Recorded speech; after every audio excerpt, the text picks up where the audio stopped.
오늘 말씀의 제목은 오직 예수의 꿈, 오직 예수의 꿈, 이런 제목으로 같이 은혜를 나누고 싶습니다.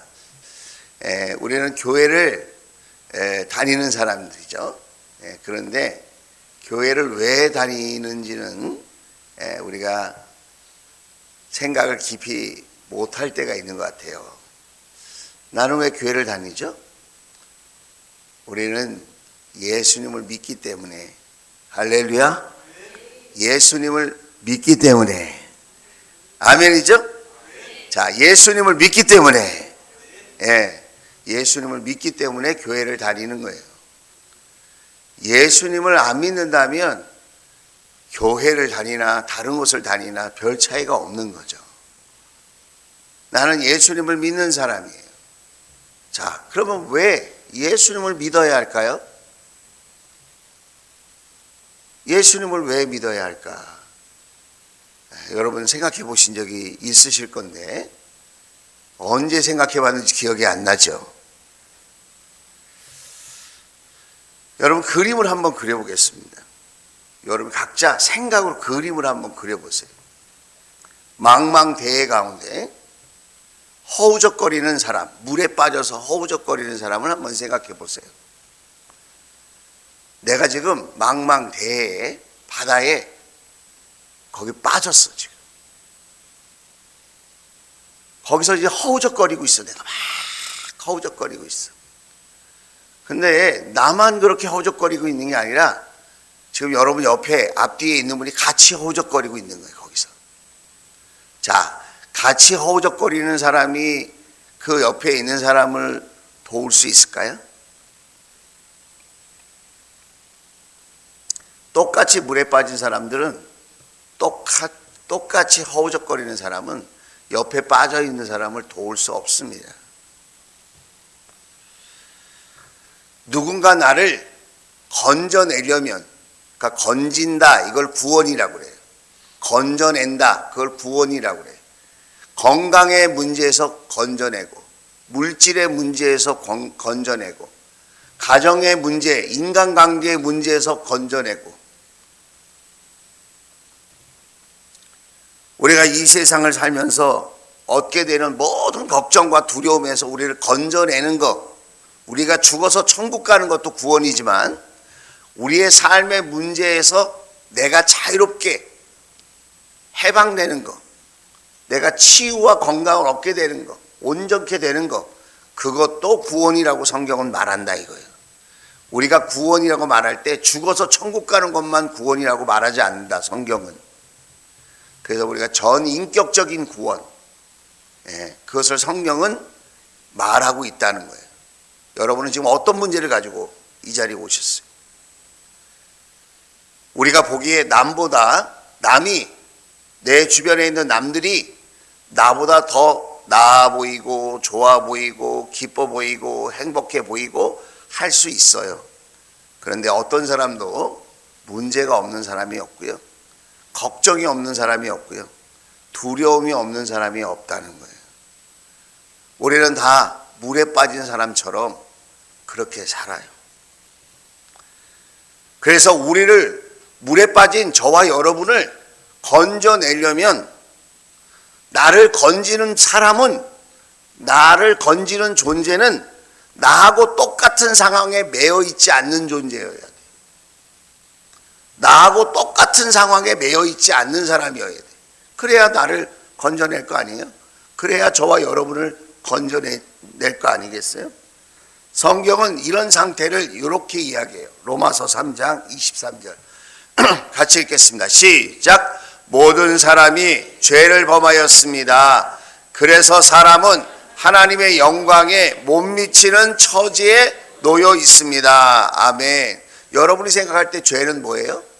거짓말하고 도둑질하고 폭행을 저지르고 살인을 하고 나쁜 짓을 하는 게 죄라고 생각하실 거예요. 그거는 죄의 열매예요. 죄과라고 그래요. 그거를. 죄를 품고 있기 때문에 죄의 열매가 나타나는 거예요. 그럼 죄는 뭐냐? 하나님을 모르는 게 죄예요. 하나님과 멀어지는 것이 죄예요. 여러분이 특별히 윤리 도덕적으로 나쁜 짓을 하지 않았다 할지라도, 남에게 해를 끼치지 않고 살았다 할지라도, 성경이 말하고 있는 죄는 하나님을 모르고 사는 걸 죄라고 그러고, 하나님과 멀어져 있는 상태, 하나님과 관계 맺지 않고 자기 힘으로만 살려고 하는 그 상태, 그걸 죄라고 한다.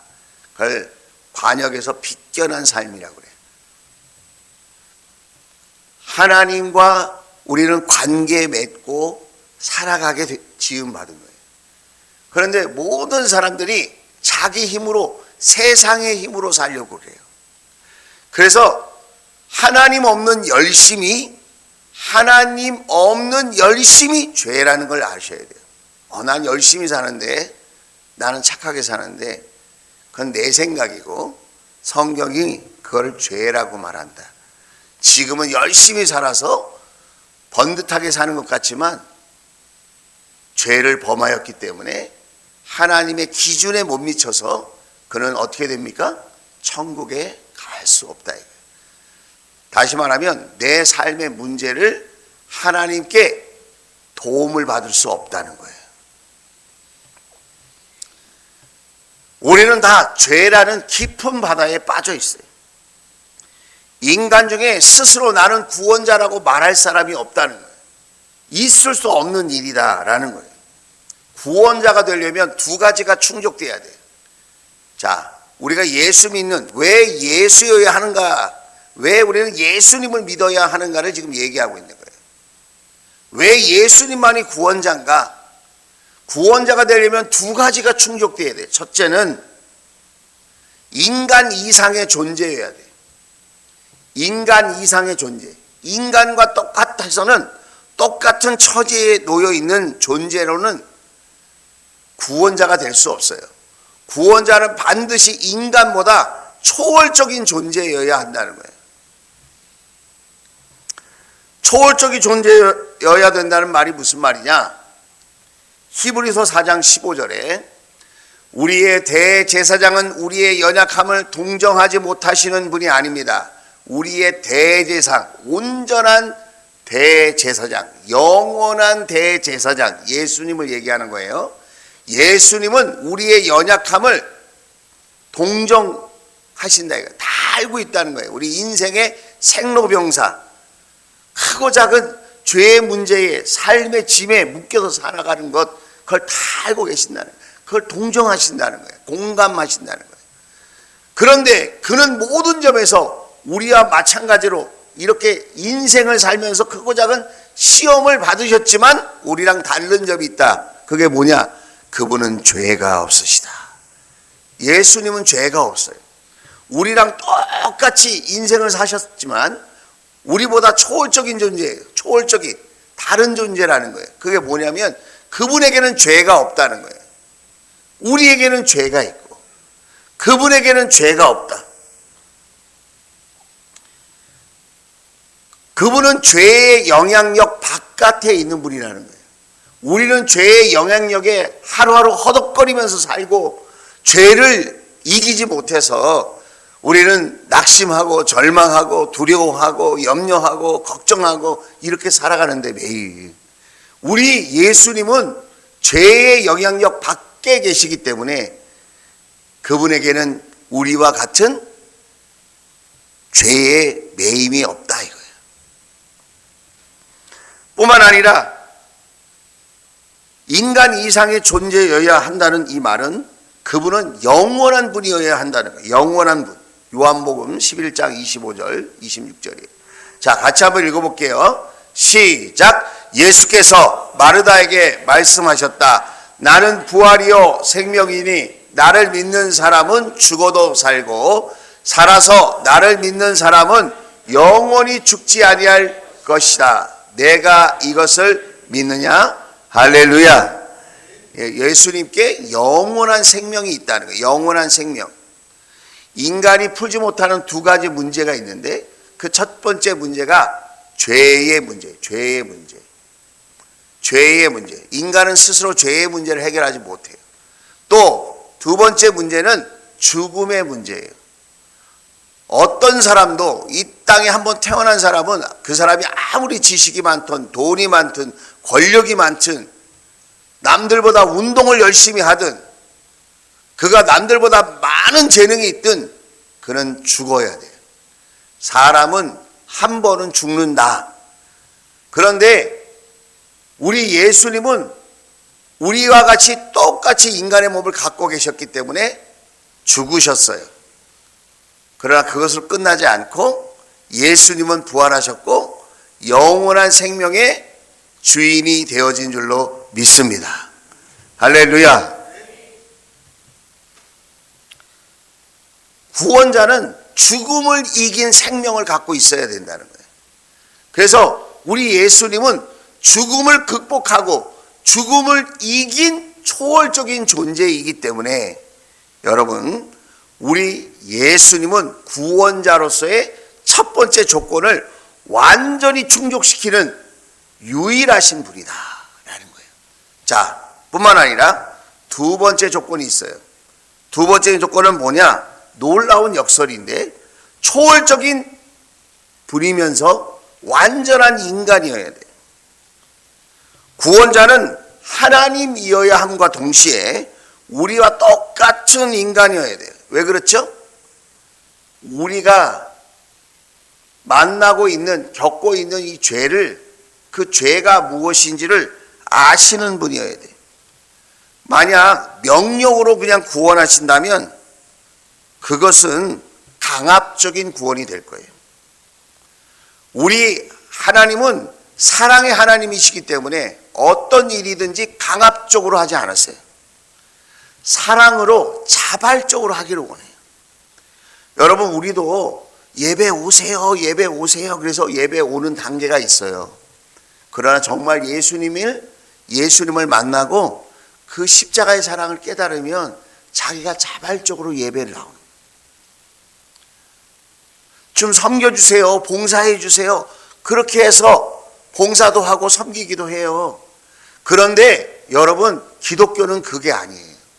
자기가 주님의 사랑을 깨닫고 자발적으로 자기가 사랑하는 마음으로 그렇게 섬기고 봉사할 수 있어야 돼요. 누가 지시하거나 명령해서 하는 것은 그것은 아직 진정한 사랑을 모르는 거죠. 우리 예수님은 저와 여러분과 똑같은 사람이에요. 저와 여러분과 똑같은 인생이에요. 그래서 이 땅에 오셔서 우리와 같은 처지에서 존재하시면서 우리를 자발적으로 같은 처지에서 공감하시고 이해해 주시고 사랑하시고 그리고 우리를 돕기를 원하셨다는 거예요. 이사야서 53장 2절 3절이에요. 그는 주님 앞에서 마치 연한 순과 같이 마른 땅에서 나온 싹과 같이 자라서 그에게는 고운 모양도 없고 훌륭한 풍채도 없으니 우리가 보기에 흠모할 만한 아름다운 모습이 없었다. 예수님도 세상의 조건으로 볼 때는 아름답고 뭐 남다른 특별한 그런 선한 것이 없었다 이거예요. 3절에 그는 사람들에게 멸시를 받고 버림을 받고 고통을 많이 겪었다. 그는 언제나 병을 앓고 있었다. 사람들이 그에게서 얼굴을 돌렸고 그가 멸시를 받으니 우리도 덩달아 그를 귀하게 여기지 않았다. 세상적인 조건으로 볼 때 예수님은 칭찬받고 인정받을 만한 그런 세상적인 조건이 없는 사람이었다는 거예요. 세상은 우리를 다 계급으로 이렇게 비교하게 만들고 또 우리 각자의 인생을 판단하게 만들어요. 그래서 어디에 사냐, 몇 평에 사냐, 차는 무슨 차를 타냐, 재산은 얼마가 있냐, 자식은 얼마나 잘 됐냐, 이런 걸로 자꾸 줄 세우고 그것으로 인생의 행복과 불행을 판단하려고 해요. 그런데 그것이 얼마나 어리석고 위험한 일인지 우리는 잘 모른다는 거예요. 예수님도 세상의 기준으로 보면 내세울 게 없는 분이셨다는 거예요. 변방에서 태어나셨고 시골에서 자라나셨고 직업은 목수였고 세상적으로 자랑할 것이 없었지만 그분은 하나님 인간의 몸을 입으시고 이 땅에 오셔서 저와 여러분에게 영원한 생명을 약속하시고 또 우리의 삶의 모든 문제로부터 자유할 수 있는 그런 믿음의 삶을 살아갈 수 있도록 우리에게 찾아오셨다는 것이 뿐만 아니라 우리 예수님은 우리하고 똑같은 인간으로 오셔서 자발적으로 사랑하셨다는 거예요. 예수님한테 나를 사랑해 달라고 왜 나를 사랑해 주지 않냐고 이렇게 기도해 본 적이 없어요. 예수님은 먼저 항상 사랑해요. 나를. 내가 요청하고 내가 막 매달려서 사랑받은 게 아니고 예수님이 먼저 나를 사랑해 주셨어요. 여러분도 여러분이 사랑해달라고 막 요청하고 매달린 게 아니라 때를 쓴 게 아니라 주님이 먼저 여러분에게 찾아가셔서 여러분을 사랑하셨다는 사실을 믿을 수 있기를 주의 이름으로 축원을 드립니다. 히브리서 2장 14절이에요. 히브리서 2장 14절. 이 자녀들은 피와 살을 가진 사람들이기에 그도 역시 피와 살을 가지셨습니다. 그것은 그가 죽음을 겪으시고서 죽음의 세력을 쥐고 있는 자 곧 악마를 멸하시고 18절. 그는 몸소 시험을 받아서 고난을 당하셨으므로 시험을 받은 사람들을 도우실 수 있습니다. 할렐루야. 우리 인생의 아픔이 뭔지 두려움이 뭔지 고통이 뭔지 무엇 때문에 우리가 쩔쩔매는지 낙심하는지 무엇 때문에 우리가 주저앉는지 우리 주님은 몸소 다 우리하고 똑같이 겪으시고 자발적으로 누가 시켜서가 아니라 자발적으로 우리를 돕고 섬기고 사랑하시는 분이시다. 우리 예수님만이 그런 분이라는 거예요. 자, 첫 번째 조건을 기억하십니까?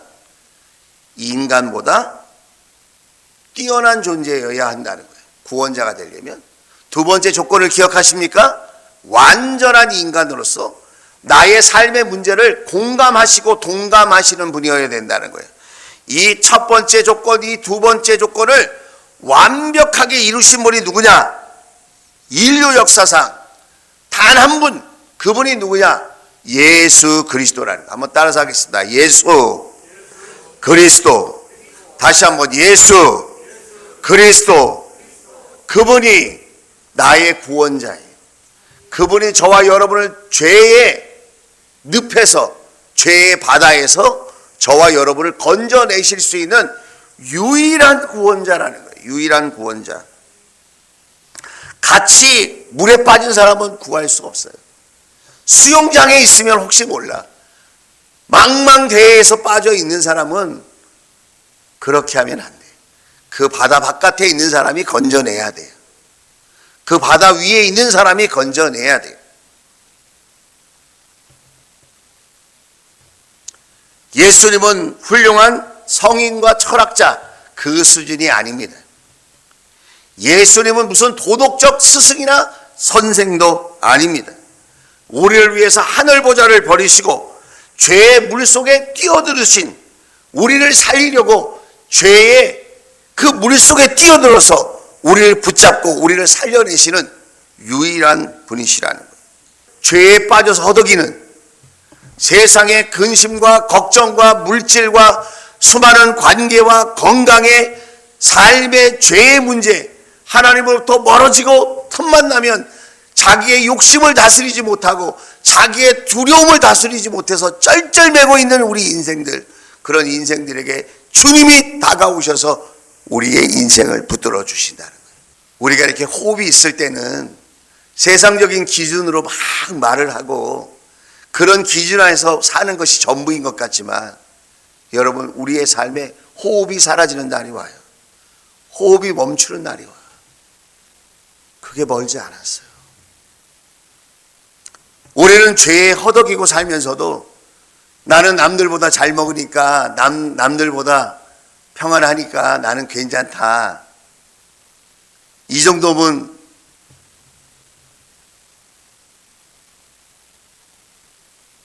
내가 그래도 열심히 사는 거지 이렇게 생각을 해요. 또 우리 가운데 남 모르는 근심과 걱정에 붙들려 계신 분도 계실 거예요. 나는 왜 이렇게 어려울까? 나는 왜 이렇게 힘들까? 나의 슬픔을 누가 알아주나? 그런데 여러분, 우리에게는 유일한 구원자 되신 예수님이 계십니다. 여러분에게 지금 가장 시급한 문제가 무엇이에요? 여러분에게 지금 가장 중요한 문제가 무엇이에요? 주님을 한번 바라보세요. 십자가에 나를 위하여서 내 인생의 죄와 사망과 저주와 모든 두려움과 모든 삶의 필요를 채워주시기 위해서 십자가에 다 달리신 예수님을 한번 생각해 보세요. 그리고 그 모든 사망 권세, 인생의 모든 죄의 문제를 다 짊어지시고 그 문제를 완전히 해결해 주시면서 다시 부활하신 그 예수님을 한번 생각해 보세요. 예수님은 부활하셨습니다. 죽음에 묶여 있지 않아요. 지난 수요일 날 사순절이 시작됐습니다. 사순절의 기간은 예수님을 더 바라보고 예수님을 더 의지하고 예수님과 함께 지내는 거예요. 예수님의 고난이 나를 위한 고난이었음을 생각하고 예수 그리스도의 그 구원을 꿈꾸면서 예수 그리스도의 도와주심, 우리 자녀를 누가 도와줘야 합니까? 우리 가정을 누가 붙들어줘야 합니까? 나의 인생을 누가 지켜주어야 합니까? 내 미래를 누가 책임져 줄 수 있습니까? 돈이요?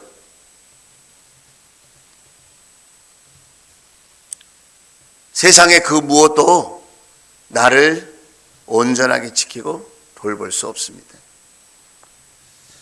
오늘 예수님이 저와 여러분에게 손을 내밀고 있는 거예요.